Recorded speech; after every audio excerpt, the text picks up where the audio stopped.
How to Make Hamburger Cupcakes by Leslie Cruz. You will need the following for this project.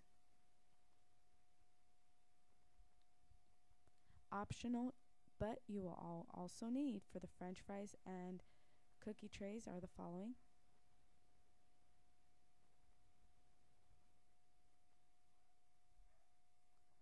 Bake the buns according to the cake mix box. It's crucial that you only fill the baking cups halfway to avoid overflow.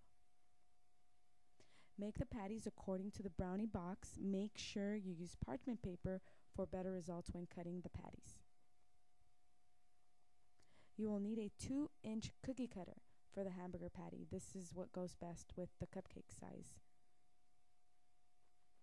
You might need to cut the patties halfway horizontally to make them thinner and to resemble a patty.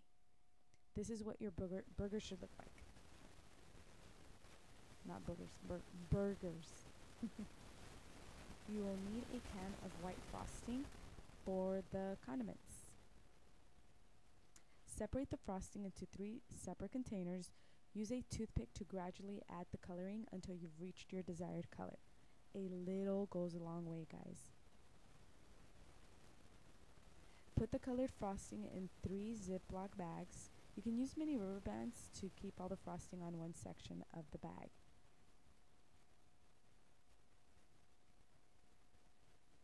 Clip a small corner of the Ziploc bag.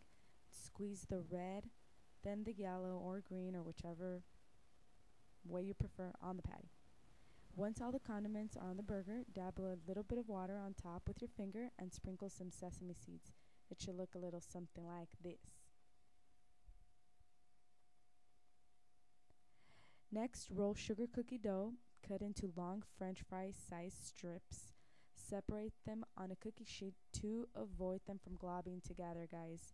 Sprinkle the dough with sugar before you bake them. Ta-da! This is what your finished project should look like. Enjoy!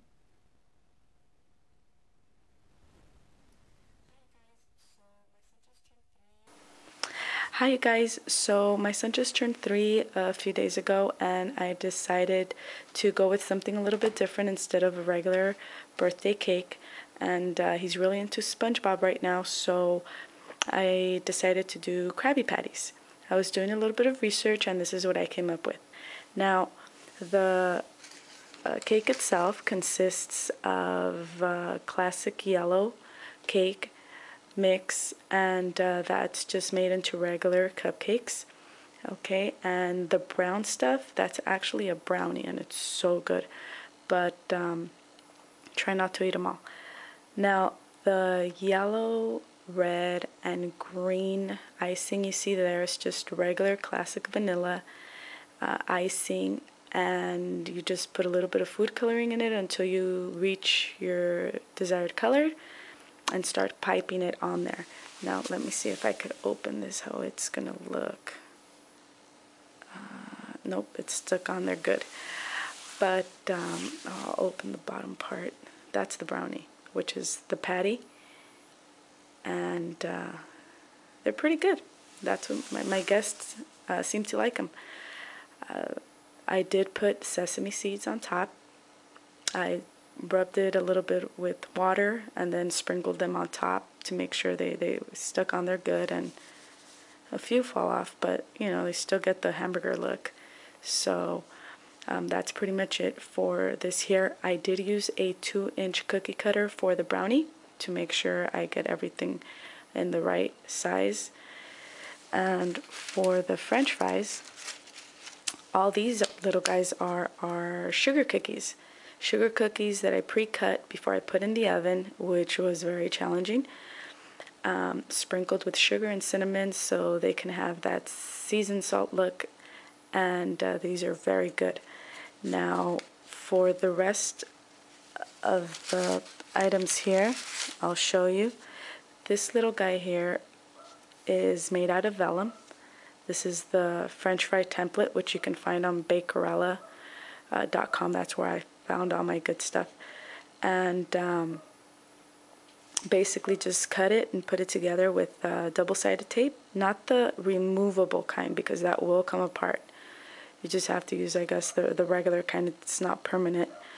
And you print whatever it is you want to put on here. These are also fun for 4th of July, Father's Day, things like that. For the paper here, if you look closely, you can see that also says my son's name, Happy Birthday Julio. This, because it's flexible, I can use vellum. This is tracing paper, which you can also run through your printer. And the tray,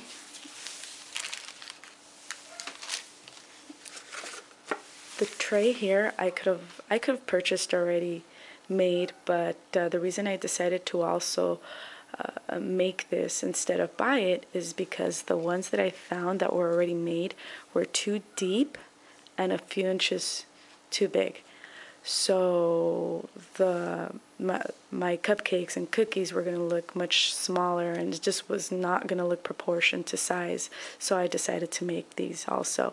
And these are also put together with double-sided tape.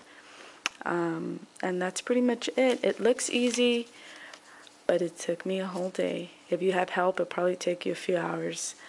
And that's just because you have to bake the sugar cookies, bake the cupcakes, bake the brownie, make the color on the icing, not to mention print all this stuff if you're going to go with that also. But that's pretty much it. I hope you guys enjoyed this tutorial and you guys try it. These are really good. And I think your children will definitely love it. Okay? Thank you so much, and talk to you soon.